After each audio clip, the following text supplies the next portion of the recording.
Good morning. This is the morning news on Remo TV. I am Oluduro Jeremiah. On national news, the Independent National Electoral Commission will this week meet heads of security agencies as part of moves to end attacks on its offices in some parts of the country.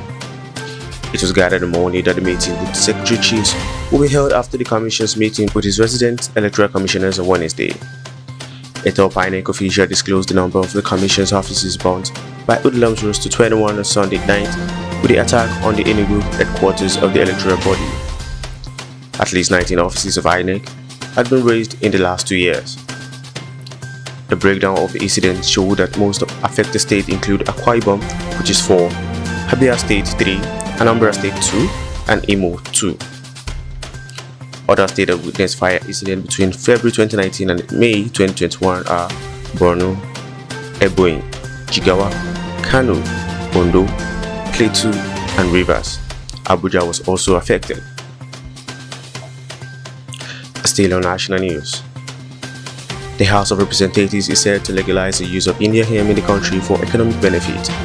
Spokesperson of the House of Representatives, Honorable Benjamin Okezi Kalu, said this during a press conference on the benefit and opportunities of cannabis in Akure, Ondo State capital.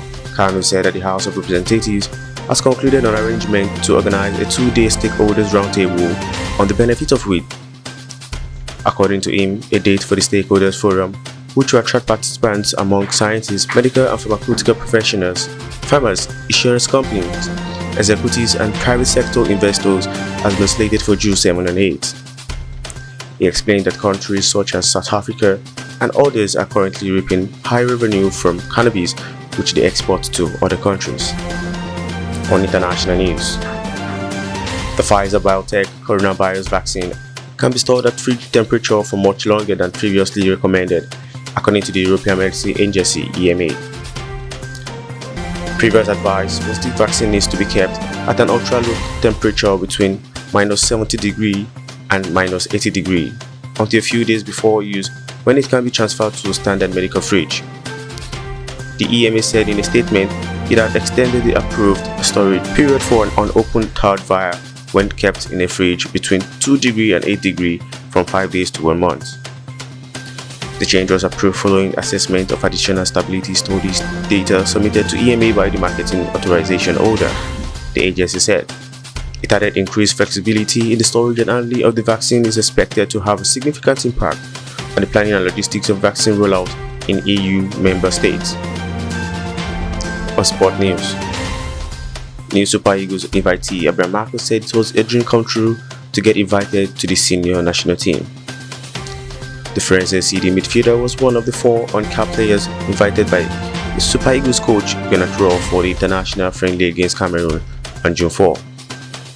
Roy invited 31 players in the professional squad released by the Nigerian Football Federation for the tie-build winner Stoddard in Vienna, Austria.